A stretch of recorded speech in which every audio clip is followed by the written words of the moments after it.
Do púlpito, Etela observava em silêncio, seus olhos brilhando com compreensão. Ela percebeu que, assim como percorrer um caminho familiar é mais rápido, o cálculo seguia essa mesma lei, e ela não pôde deixar de se maravilhar com o progresso notável que Chirone havia alcançado. Diante dessa mudança, Eruk só podia permanecer atônito de espanto. Ele não conseguia acreditar no que estava acontecendo, e pensou que Chirone era realmente um anômalo. Imediatamente depois, Chirone fez um gesto de mão decisivo. Inúmeras orbes de energia luminosa explodiram, atacando Eruk sem parar. Com olhos azuis vívidos brilhando com poder, Chirone ativou sua força total, liberando a técnica de liberação de módulos. Etela percebeu com espanto que Chirone estava aplicando uma tática avançada, agrupando números e calculando no local. Este é um método que só pode ser usado ao atingir os limites da percepção, e Etela sabia que, para fazer isso, ele deveria ter entrado em um estado de superconcentração previamente. No entanto, executá-lo no meio da partida trazia um risco enorme. Enquanto isso, Chirone estava dedicando toda a sua mente, seus olhos brilhando em um azul vibrante. Ele disse a si mesmo que não podia cometer um único erro, por menor que fosse, ou toda a sua sequência de feitiços entraria em colapso. A todo custo, ele tinha que manter sua concentração. Imediatamente após essa determinação, um poderoso relâmpago mágico foi liberado, demonstrando o sucesso do esforço de Chirone. No placar, o número de Chirone começou a disparar, rapidamente, superando Eruk. Abaixo, os aprendizes que assistiam à partida não puderam conter o espanto. Eles aplaudiram com entusiasmo ao ver a crescente diferença de pontos, encorajando Chirone a ser ainda mais rápido. Testemunhando a performance inovadora de Chirone, Eruk percebeu que o adversário havia quebrado os limites do cálculo comum, um ato que ele comparou a um estimulante para o espírito. Ele secretamente admirou a audácia de Chirone, reconhecendo que ele também era alguém que ousava apostar tudo, assim como ele. No entanto, Eruk decidiu que a sua aposta seria numa escala completamente diferente. Imediatamente, Eruk libertou uma enorme corrente de energia mágica azul, que o envolveu. Essa mudança repentina causou alvoroço entre os estudantes nas arquibancadas. Eles rapidamente notaram que a pontuação de Eruk no placar eletrônico começou a disparar vertiginosamente, superando Chirone em pouco tempo. Enquanto Chirone mantinha um ritmo de ataque estável, o ritmo das explosões mágicas de Eruk mudou de forma estranha, indicando que ele estava pontuando ao for par fore, uma velocidade incrível. Essa espetacular reviravolta deixou até mesmo os supervisores atônitos e descrentes. No meio da multidão atordoada, um aluno apontou uma anomalia na região espiritual de Eruk, supondo ser apenas uma imagem residual. Cerielle imediatamente rejeitou, percebendo uma verdade ainda mais terrível. Com uma expressão chocada, ela apontou para Eruk e gritou, revelando que ele não possuía apenas uma, mas sim duas regiões espirituais ativas simultaneamente. Diante dessa cena extraordinária, até a professora Etela não conseguiu esconder seu espanto.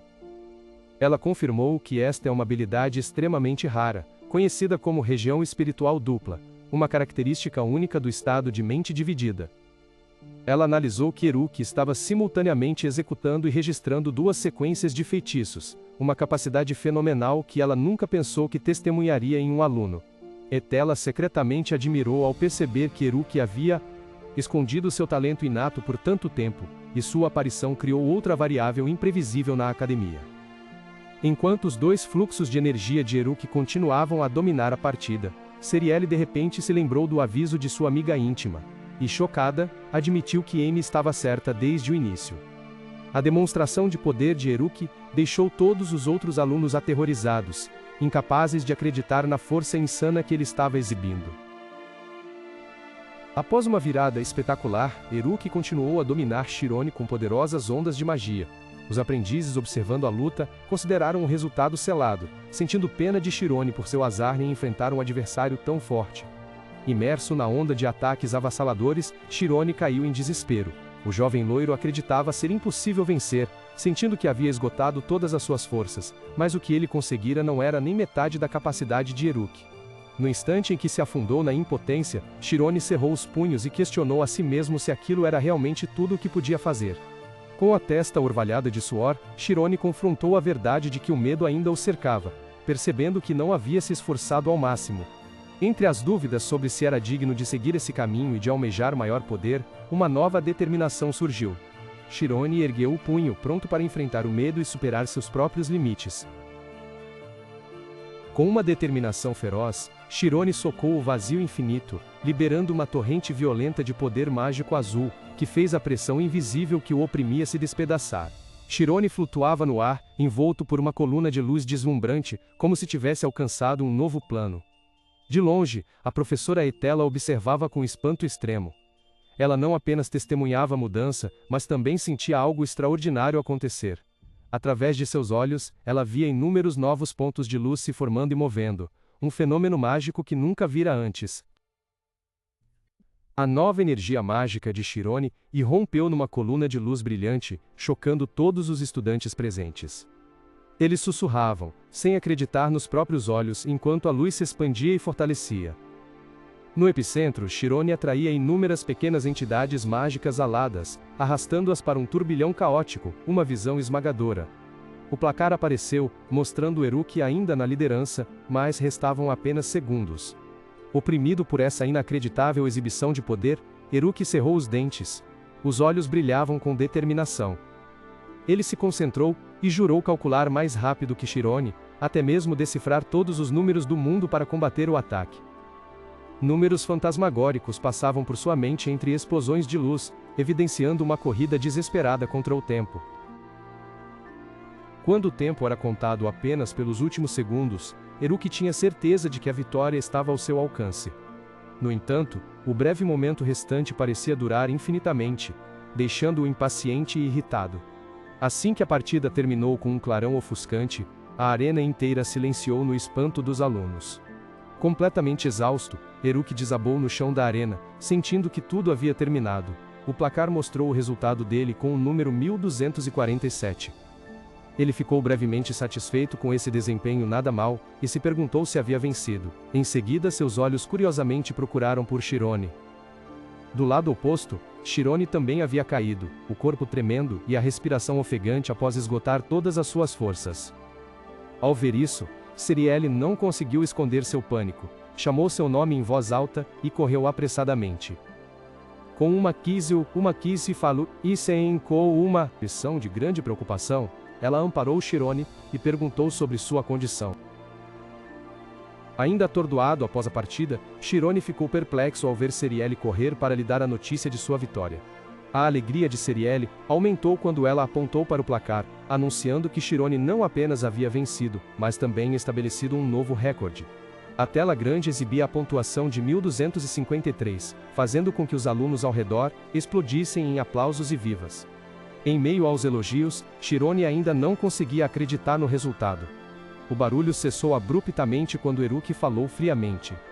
Ele se aproximou lembrando que magia de área ampla era proibida neste teste. As palavras de Eruki fizeram Shirone se lembrar que o brilho de sua magia havia coberto toda a área de combate, e ele começou a se preocupar. No entanto, Eruki quebrou inesperadamente o silêncio com um suspiro, comentando que Shirone era realmente entediante.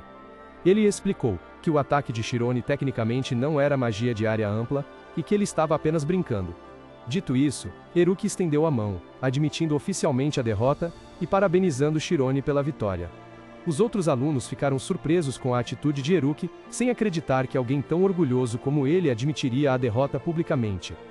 Shirone apertou a mão de Eruki, não apenas para retribuir o parabéns. Ele olhou diretamente para o oponente, e perguntou se essa vitória significava que Eruki reconhecia sua perspectiva, que a vida é mais importante que a pesquisa. Eruki admitiu algo com calma, deixando Shirone completamente atordoado.